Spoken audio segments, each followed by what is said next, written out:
Hello, I'm Joshua. And I'm Mary. Welcome to From the Heart. Orlando is widely known for its tourist spots and attractions, but many people don't know about its thriving arts community. We're happy to introduce to you talented artists and passionate leaders whose ideas are shaping our arts community. How do they create and why? How will Orlando benefit from a growing arts presence? On each episode, we'll meet guests who are influential leaders and artists who are truly making a difference. From the Heart.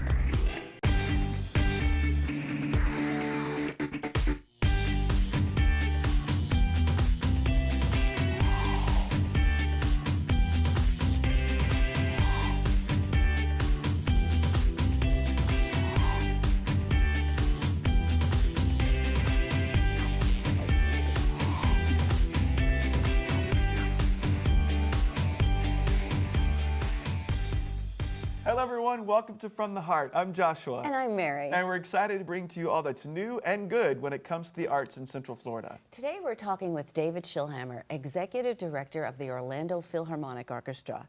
We're looking forward to learning more about the Orlando Philharmonic and what led David to his fascinating work. Welcome, David. Well, thank you very much, both of you. It's great to be here to talk about my favorite subject, the Orlando Philharmonic Orchestra. So thank you for the opportunity. Fantastic. And that's my first question. Tell us what's new.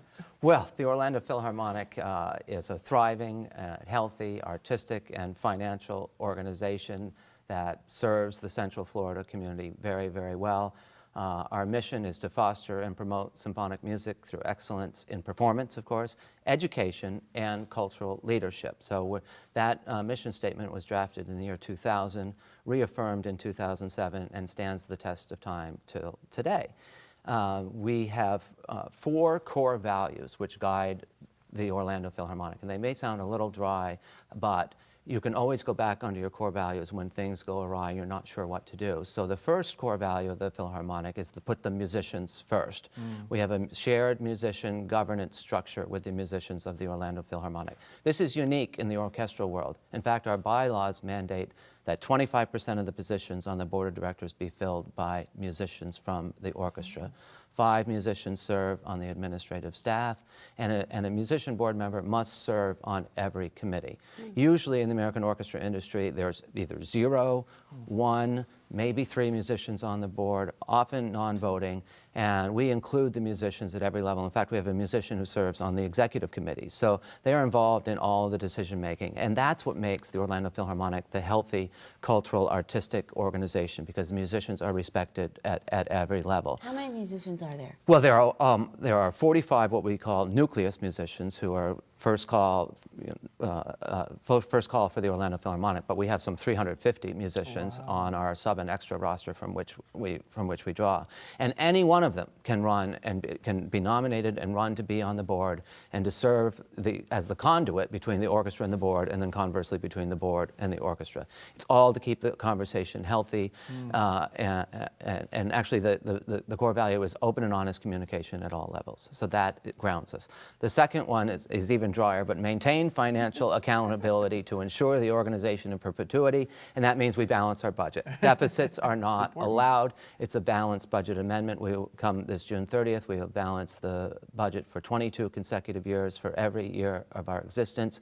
I defy you to find another American orchestra who has done that. We have one of the largest endowments in Central Florida at $4.5 million, and we have a cash reserve of some $300,000. So, balancing your budget is not, your mission or anything like that. But if you're not balancing the budget, if you're not in a healthy financial position, then you can't create. You can't make music. You're artists who budget without a deficit. I'm impressed. So that is. Can we sit on that core value for a second? Why do you have a $4.5 million endowment? Why do you have a cash reserve? Why have people bought into the vision and the artistry of the Orlando Philharmonic? Well, people want the Orlando Philharmonic to be healthy. They want it to succeed, not only on an annual basis, but to be sure that we're here forever. And so giving to the endowment provides that sort of permanency, that we carry with us every year. We don't spend the endowment. Of course, in some years, we don't even take the interest off of it if we've had a healthy year. So our whole point is try to build the endowment to be as large as possible so that we can grow the institution artistically. It feeds the orchestra. Orchestra. We've had tremendous ticket sales sets. People are so passionate about our musicians and our music making, so that we have huge number of subscribers and a huge number of donors who fuel us forever. Our third core value is passionate commitment to community. And we are Central Florida's resident professional orchestra. We seek to be nothing else than to serve this community, and we do so primarily through artistic collaboration.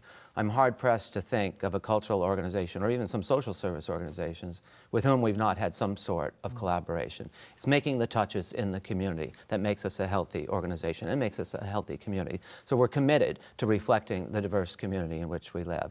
And the last one, you're nothing if you're not excellent. So artistic excellence and innovation is our fourth core value. Maybe it should be our first, but wherever it falls is that we must strive for excellence. We must be innovative. We must be relevant. We must be looking at trends, and we must be flexible and malleable to change in any situation. And so those are the items that I always fall back to. Well, what should we do about this? Well, let's go back to our core values and see how that decision is reflected. And your mission statement. I'm so impressed you know them all so well. Well, I live by them. Every executive director can articulate I know, they that. should. I live by them, and they guide us. But all of that is well and good. But the fact is that we perform over 125 concerts a year. It is mind-boggling, really, when you stop and think about it, because there are only 365 days in the year. So we're a very, very busy orchestra. In Orlando? Here in Orlando. Some in the region, but in this general geographic region.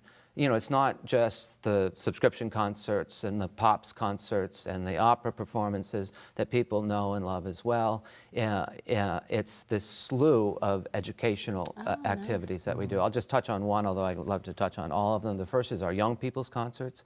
We do 30 young people's concerts for 60,000 elementary school students in Orange and Osceola County. In the case of Orange, it's all 3rd, 4th, and 5th graders.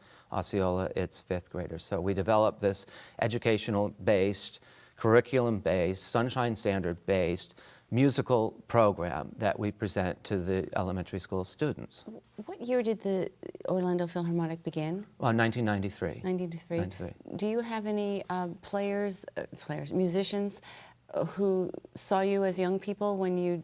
Oh, I hear it all the time out in the community. I don't care where I am. People, for the predecessor organization, even Davis Gaines walks up to me and said, I got my start at a young people's concert. Wow. People always So say, cool. so we know that they're meaningful and impactful, and that they serve a purpose, not only musically, but cross-curricularly.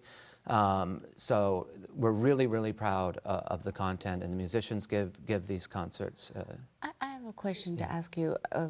We don't have as much time as I would love for this segment, but for our viewers out there who might have children and they're thinking of starting them on an instrument, what are some of the benefits that young ones get when they pick up an instrument and start to learn? Well, music defined my whole brain. It defined my whole brain chemistry.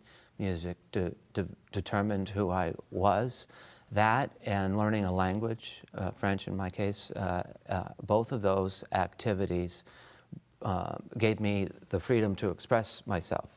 I learned, up until 5th grade, I couldn't even speak in public, believe it or not. I couldn't even raise my hand in class. It was just a traumatic experience. But through the study of music and through the study of languages, I developed a greater sense of imagination, a greater sense of connectivity, and I was able to grow. My whole brain literally grew while I was doing those things. And I didn't realize it at the time, but I look back now and realize that those were the elements that changed my life. What instrument? I was a bassoonist, believe it or not. I thought maybe French horn, because you did French. Or... Right, no, just the bassoon. Just the bassoon was my instrument. So that's why I'm so passionate about music education, because I didn't have young people's concerts when I was 3rd, 4th, and 5th grader. I wish I had.